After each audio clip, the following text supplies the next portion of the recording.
Depuis plusieurs mois, il y a une conciliation. On va aller voir Fabien pour avoir des nouvelles.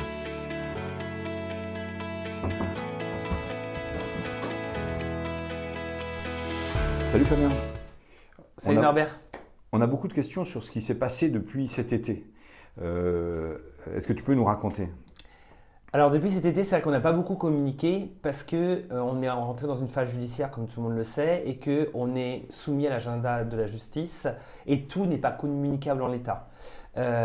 Donc depuis cet été, effectivement, il y a eu plusieurs, on appelle ça mise en état, c'est-à-dire que c'est une convocation au niveau du tribunal judiciaire de Paris entre les avocats de la partie adverse et donc de la CFDT pour donner les arguments, contrer les arguments, etc. Donc il y a eu plusieurs mises en état et puis on a appris à partir de septembre un petit bruit comme quoi effectivement il y avait une demande peut-être de conciliation qui allait arriver. C'est ça. Donc là, on a, à la rentrée, on va dire en septembre, on a eu une demande officielle de la FHP, je crois, et du CINERPA pour concilier, c'est-à-dire pour rencontrer nos avocats, pour trouver une issue négociée plutôt que d'aller devant le juge. C'est ça? C'est ça. En général, quand la partie adverse n'est pas sûre de ses arguments, elle propose une conciliation. Ça évite le tribunal judiciaire, ça évite trop de frais de leur côté si jamais ils étaient amenés à perdre et qu'on puisse gagner l'avenant 33 et son application. Et puis, ça permet de discuter en mode confidentiel avec notre avocat, leurs avocats, la partie adverse, les négociateurs en face, donc les chambres patronales, pour trouver un terrain concilié à cet avenant 33. Cette demande, c'était leur demande pour une demande de conciliation le 14 octobre dernier. C'est ça. Alors, tu parles de confidentialité. C'est vrai qu'on n'a pas communiqué pendant toute cette phase de conciliation. Et pourquoi est-ce qu'on n'a pas parlé? Pourquoi on a respecté ce secret? Et pourquoi on en parle aujourd'hui?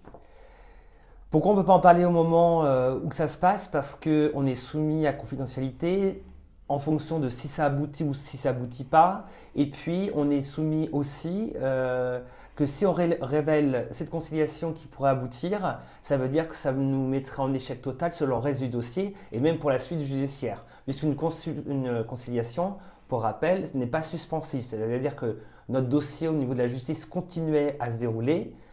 À côté, on avait cette conciliation, qu'elle soit favorable ou défavorable. Alors, quand la partie adverse nous propose de concilier une voie de sortie, donc une application de l'avenant 33, hein, comment la CFDT s'organise? Comment est-ce qu'on peut répondre en claquant des doigts? Alors, on ne répond jamais en claquant des doigts et je pense que Ève peut-être expliquera, c'est-à-dire que dans la maison, on a une instance décisionnelle qui est notre conseil fédéral dans le jargon CFDT. Et donc, c'est que le conseil fédéral qui nous donne mandat ou pas pour aller négocier et quel type de mandat. Donc, c'est-à-dire qu'est-ce qu'on va pouvoir négocier, qu'est-ce qu'on pourrait peut-être lâcher ou pas. Mais en tout cas, on avait nos lignes rouges. Et effectivement, dans cette négociation, on y allait à leur demande. Donc, on pensait qu'ils souhaitaient aboutir et qu'ils voulaient aboutir. C'est ça. Donc, il a fallu le temps, nous, de demander le mandat pour savoir ce qu'on pouvait concilier ou pas dans cette démarche, ce qu'on était prêt à accepter, comment on était prêt à appliquer cet avenant 33 de manière concertée. Et on aboutit sur quoi finalement? Pourquoi aujourd'hui on parle de toute cette phase-là? Manifestement, tu sous-entends qu'il y a eu un échec? Il y a eu un emballement des chambres patronales en septembre en nous disant qu'ils souhaitaient s'en sortir parce qu'ils ne voulaient surtout pas aller au procès et ils voulaient absolument une conciliation. Donc ils ont eu un mandat effectivement, je pense, assez rapidement pour aller concilier. Donc à leur demande, on a fait le travail, on a réuni nos instances, ça a été du long travail de préparation. Et puis le jour de la rencontre en conciliation, tout était beau, tout était rose, ils allaient dans notre sens. Je pense qu'au retour, leur COMEX et les grands groupes privés du secteur sanitaire et médico-social leur ont dit non, on n'y va pas et on lâche tout. Et donc on s'est retrouvé à recevoir un document en Word un dimanche après-midi en nous disant merci, au revoir, on passe notre chemin et on continue le tribunal judiciaire. Ok, donc c'est une assez grosse déception de la CFDT qui a joué le jeu jusqu'au bout et ça finit en queue de poisson avec effectivement, pour le coup, ça traduit aussi un état d'esprit des employeurs qui n'est pas très bon quand même. Ça traduit surtout que depuis le début, c'est comme ça, et depuis 4 ans qu'on est sur Stavenant 33 et sur d'autres négociations, on a en face de nous des employeurs qui ne respectent pas leurs paroles, qui méprisent les salariés, qui racontent n'importe quoi quand ils veulent. Donc effectivement, aujourd'hui, c'est beaucoup plus compliqué pour eux, notamment sur le volet de la financiarisation, puisque la CFDT, c'est son combat depuis 3 ans, depuis qu'on est sur Stavenant 33. Donc ils nous ont fait perdre du temps, mais c'est pas grave. Parce que Ève le disait au rassemblement à Paris, on y va chercher notre dignité. Donc ils ont voulu continuer à nous prendre un petit peu pour les idiots utiles d'une centrale syndicale qui irait signer quelque chose pour aller chercher encore de l'argent au niveau du gouvernement. Ils ont rien eu. On n'a rien signé et donc effectivement on continue le combat judiciaire. Donc la prochaine séquence est le 9 décembre prochain. Donc c'est à nouveau une mise en état puisque nos avocats nous a rapporté, et ça on peut en parler tranquillement, que là actuellement ils font tout sous la forme et pas sur le fond, puisque le fond on est sûr de nous et on sait ce qu'on raconte, mais ils essayent de nous débouter sur tous des process de forme pour surtout pas aller rendre compte devant le juge au tribunal judiciaire de Paris. Ça marche, merci Fabien pour ces explications. Merci.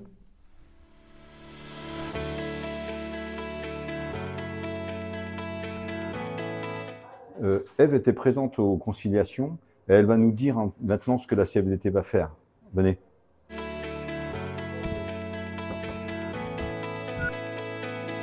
Merci Ève de nous recevoir. Alors on a vu que pour l'avenant 33, on s'est pas mal investi dans la conciliation qui ont été demandées par les employeurs.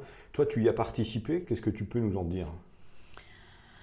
D'abord, le premier truc, c'est qu'il a fallu aller chercher le mandat du Conseil fédéral. On n'était pas parti comme ça. Et puis, c'était à la demande des employeurs. Donc, on a bâti un mandat avec le Conseil fédéral sur ce qu'on pouvait accepter ou pas en conciliation. Parce qu'aller en conciliation, c'est une chose, mais il y a aussi de savoir qu'est-ce qu'on peut accepter ou pas. Donc, on a défini nos lignes rouges et tout ça dans le cadre du mandat du Conseil fédéral.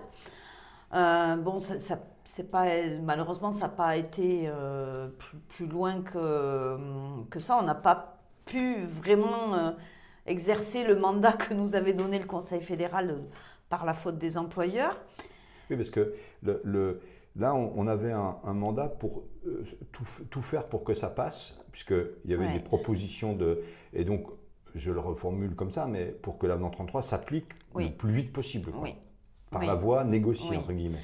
Oui, parce que l'objectif que l'on garde en tête, nous, c'est que les salariés puissent avoir le plus vite possible le bénéfice de cet avenant 33. Et on sait très bien que l'action juridique, on ne la maîtrise pas et elle va durer le temps qu'elle doit durer.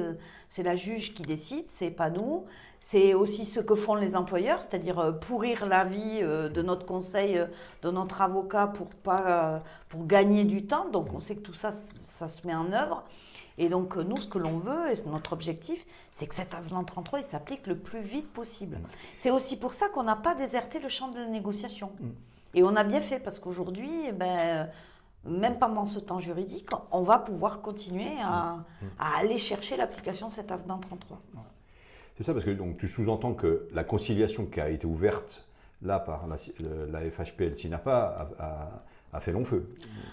Ah oui, là, je ne vois pas comment on va pouvoir revenir à la table de cette conciliation pour trouver un accord et éviter et arrêter le contentieux juridique. Donc, en tout cas, l'attitude des employeurs ne nous fait pas dire que ça ira dans ce sens. Et puis nous, on ne la redemande pas parce qu'on n'a pas à la redemander. Après, on l'a vu dans ce feuilleton, hein, il peut se passer plein de choses. Hein, ça peut changer l'enveloppe en l'enveloppe, comment ça va se passer en CPPNI, l'attitude des autres organisations syndicales, on ne sait pas. Et on s'adaptera parce qu'on a toujours su s'adapter et on a toujours eu la volonté d'avoir un coup d'avance.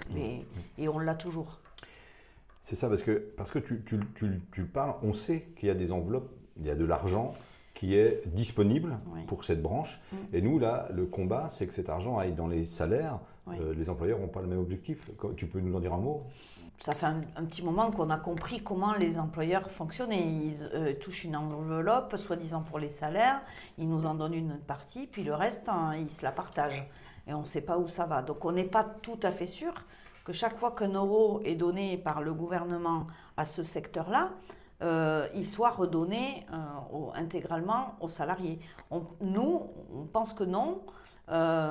Et dans notre dossier sur la financiarisation de la santé, on a montré comment ils arrivaient à optimiser tout ça. Il n'y a rien d'illégal, mais ils arrivent à optimiser tout ça. Donc oui, puis ce dossier-là, il fait son chemin aussi. On a joué notre rôle de lanceur d'alerte, on a été écoutés et on a peut-être été entendus. Et dans un contexte budgétaire qui se contracte, les employeurs, ils n'ont plus leurs entrées comme ils avaient il y a quelques mois, il y a quelques années. Donc là, tu sous-entends, parce que là, tu les connais bien, tu les côtoies, tu les as encore vus dans cette conciliation. Tu as vraiment l'impression que les choses changent à leur niveau. Ils sont plus dans le même, ils sont plus aussi à l'aise, ils sont plus dans le même état d'esprit qu'avant. Et peut-être que là, effectivement, maintenant, ils bottent en touche, ils essaient de faire traîner les choses, ils ressortent des vieilles ficelles, alors que voilà, c'est l'enjeu, il est sur les salaires et sur l'attractivité de ce secteur, quoi. C'est ça. Mais ils peuvent faire ça parce que ils ont ils peuvent jouer en local sur les rémunérations. Et en fait, c'est aussi ça. Il faut comprendre aussi que c'est compliqué parce qu'on a des gens qui ne veulent pas construire des garanties collectives pour les salariés. Ils veulent pouvoir avoir la main sur les rémunérations en fonction de là où ils sont. Est-ce qu'il y a des infirmières? Est-ce que ça manque? Est-ce qu'il y a beaucoup de concurrence? Est-ce que je suis le seul employeur de la ville? Est-ce que j'ai beaucoup de concurrence? Comment je peux payer les infirmières? Comment les copains les payent? Voilà. Et ils ne veulent pas construire des garanties collectives. Ça ne les intéresse pas, en fait. Et nous, on est un petit peu le poil à gratter là-dedans parce que nous, on veut construire des garanties collectives. Et du coup, le gouvernement se retrouve quand même plus dans notre discours de construction de garanties collectives plutôt que de pouvoir jouer localement, en tout cas en fonction des besoins. Voilà. Donc, je crois que notre discours, parce qu'il est empreint d'intérêt général, il passe mieux aujourd'hui que le leur. Et donc, il faut qu'on continue à être très pédagogique là-dessus et qu'on puisse continuer à faire passer nos idées. Il manque un seul truc, il faudrait que le gouvernement, les parlementaires aient le courage politique de dire allez, on contrôle ça, on y met, on regarde de plus près, on leur met un peu de régulation, de contraintes, voilà. C'est le sens des amendements qu'on a posés pour trouver des nouvelles recettes et les contraindre un petit peu. Et si on arrive à faire passer ça, ça va être de plus en plus compliqué pour eux. Ouais. Donc on voit que c'est... Alors effectivement, on n'est plus tout à fait uniquement dans l'application d'un accord qu'ils ont signé quand même. Ils l'ont signé, cette organisation des salaires de manière collective et pour toute la branche. Mais on se bat pour l'application et on voit que ça prend quand même des dimensions, mais on ne va pas lâcher sur cette stratégie parce que ils sont plutôt cernés. Alors ils sont encore un peu mal à l'aise, mais je constate qu'on est assez confiant. Comment tu vois les choses on sait que ça risque de prendre encore du temps, mais comment tu vois les choses dans l'avenir proche là? Moi, je pense que si nous, organisation syndicale, la première de la branche, on lâche la digue, il n'y aura plus personne pour défendre ces garanties collectives. Et donc, je pense qu'à la Fédé, il y a ça qui nous anime, quoi. C'est-à-dire que si nous, on lâche, c'est terminé, quoi. Il n'y aura plus personne pour défendre cette branche, pour défendre cette convention collective, pour défendre pour aller chercher de la protection sociale complémentaire, pour aller chercher des salaires, pour aller chercher de l'égalité professionnelle. Enfin, et si nous on s'arrête, si nous on abandonne, ben c'est terminé quoi. Plus personne n'ira le faire. Donc on a ce devoir d'aller le chercher. Je pense qu'on est aussi respecté pour ça. Aussi, si on reste premier dans la branche, c'est que on se bat pour les gens, on continuera à se battre, et sinon on ne le fait pas, plus personne ne le fera. Donc faut qu'on tienne. Et donc l'action en justice, elle porte tout ce symbole-là aussi, puisque on a porté ce dossier devant les juges, et c'est cette détermination-là qui finalement transparaît dans cette action-là, quoi. Oui, et puis elle a du sens si on ne fait pas que ça. Il faut aussi voir l'action syndicale sur l'avenant 33. Il faut regarder la totalité de l'éventail. Il y a l'action en justice. On n'a jamais quitté la table des négociations. Si la voie de passage, peu importe où elle soit, si elle est en CPPNI ou si elle est au contentieux, c'est ça qui est important. C'est toujours garder cet objectif-là et dire c'est ça qui nous anime, quoi. Et après, on trouvera des voies de passage. On ne s'avouera jamais vaincu. Et on n'oublie pas, oui, mais c'est aussi une question pour toi, les salariés sont beaucoup mobilisés dans ce mouvement-là. Ouais. Donc là, on est dans une phase un peu, ça prend des tournures complexes. On voit qu'il y a, autour de cet avenant 33, il y a d'autres enjeux qui se dessinent, avec toutes les discussions aussi sur le financement de la santé en général. Tu crois, toi, que les salariés pourraient se mobiliser encore pour cette cause-là, ou comment c'est un peu de la politique fiction, mais... Ouais, c'est de la politique fiction. En tout cas, j'ose le croire. Hein. J'ose le croire que ce combat qui commence à durer, mais qui est important. Moi, j'ai quand même eu l'impression que ce combat, il était partagé. On n'a pas fait deux mobilisations dans ce secteur qui ont été assez massives, hein, sur notre seule persuasion. Je pense que les gens, ils ont compris ce qu'on cherchait à atteindre et ils s'y sont retrouvés. Donc, oui, j'espère que si demain on a besoin, ils seront au rendez-vous, ces salariés-là. Et puis même s'ils ne le sont pas, on continuera à avancer. Ça marche. Merci beaucoup, Eve.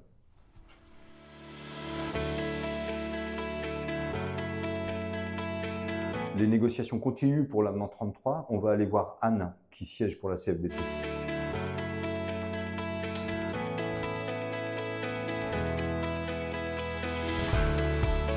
Salut Anne. Je viens te voir pour l'avenant 33 pour que tu nous dises ce qui se passe aujourd'hui. Quelle est l'attitude des employeurs que tu rencontres? Les employeurs que je rencontre donc quasiment tous les mois en commission sociale paritaire. Et alors l'attitude des employeurs, on est sur comment dire, les travaux continuent sur la branche, mais en dehors de toute revalorisation salariale. Donc on est un petit peu pas en statu quo, mais on ne sait pas trop où on va, on est en flottement. Aujourd'hui, les autres organisations syndicales ont fait des contre-propositions, mais on n'a pas eu de contre-proposition des employeurs. Aujourd'hui, à ce jour, nous ne savons pas ce qu'il en est des revalorisations salariales. Toi, tu les as connus, ils étaient plus prompts à négocier, ils étaient un peu plus loquaces, ils avaient envie de faire plus avancer la machine. Tu as l'impression que ça bloque un peu de leur côté? Alors, je pense qu'effectivement, on est sur un autre versant d'attitude et de comportement des employeurs. La branche, elle a toujours fonctionné, mais aujourd'hui, on est dans une difficulté. C'est pas du ciment, mais on est quand même dans quelque chose où on a du mal à s'extirper. Je pense qu'effectivement, comme Eve l'a dit, ils sont cernés, les employeurs, aussi bien par la financiarisation que aussi la défiscalisation. Et aujourd'hui, ils ont un peu les pieds et les mains liés. Ils cherchent absolument à avoir des fonds des pouvoirs publics, alors qu'il suffirait de débloquer des fonds personnels dans leur propre structure. Et des fonds, il y en a, puisqu'il y a quand même des enveloppes que le ministère a, alors pas autant qu'ils espéraient, mais en tout cas, il y a des enveloppes qui sont disponibles. Ces enveloppes-là, quelle est la priorité de la CFDT dans ces négociations-là? la priorité de la CFDT, c'est la ventilation de ces enveloppes. Aujourd'hui, effectivement, on sait qu'elles existent, que les employeurs en ont reçu. Aujourd'hui, on n'a aucune visibilité sur le montant perçu par chaque structure, sur la ventilation. Est-ce que c'est pour les rémunérations, la revalorisation salariale? Nous, on pense que non, puisque depuis 3 ans, date de l'avenant 33, il n'y a plus de NAO quasiment, puisque en structure, les directions disent on attend la mise en place de l'avenant 33 pour revaloriser vos salaires. Donc, aujourd'hui, les enveloppes qu'ils ont eues, on n'est pas certain que ça profite véritablement aux salariés. Alors que voilà, nous, on sait que si l'avenant 33 se met en place, on est sûr que l'argent va au salaire. Ça, On c'est est sûr. Donc là, aujourd'hui, l'idée, c'est que ces enveloppes, vous faites tout pour, surtout qu'elles n'échappent pas à la négociation et pour qu'elles arrivent dans la poche des salariés, c'est ça? C'est exactement ça. La difficulté aujourd'hui qu'on a sur la branche, c'est justement permettre à tous les salariés d'avoir une revalorisation salariale, donc pouvoir bénéficier des éventuelles enveloppes qui vont pouvoir peut-être un jour arriver, mais tout en gardant le socle de l'avenant 33, parce que c'est vraiment là-dessus qu'on se bat. C'est un système d'architecture, de révision des classifications et surtout d'augmentation des salaires. Donc, on continue les travaux, on essaye tant bien que mal de négocier au niveau de la branche pour des revalorisations salariales. Mais aujourd'hui, la priorité, c'est l'avenant 33, la mise en place et l'application de cet avenant, avec du plus à côté, en espérant. Et est-ce que on discutait depuis quelques mois là, il y a une chose assez marquante, c'est que les autres organisations syndicales s'intéressent entre guillemets à la structuration, que tu en parles, de l'avenant 33. FO en particulier fait des propositions qui s'appuient sur ce qui a été construit dans l'avenant 33, c'est ça? Tu confirmes? Oui, en fait, bon, comme toute organisation syndicale, hein, j'aime bien dire qu'on a le même objectif, mais pas le même chemin. Et aujourd'hui, effectivement, FO aurait tendance un peu à accepter l'avenant 33, ou du moins à pouvoir ajuster des dispositifs et faire des propositions sur une architecture avenant 33. On n'est pas pleinement dans l'avenant 33, mais on y arrive. Et puis, il y a d'autres travaux sur la branche aussi. On est dans la protection sociale aujourd'hui, le dialogue social. Il y a eu la formation pro qui a été négociée aussi. Et on arrive à travailler ensemble. Et ça, c'est intéressant parce qu'on n'a pas les mêmes chemins, mais on y arrive. Ça marche, merci beaucoup, c'est très clair. À bientôt.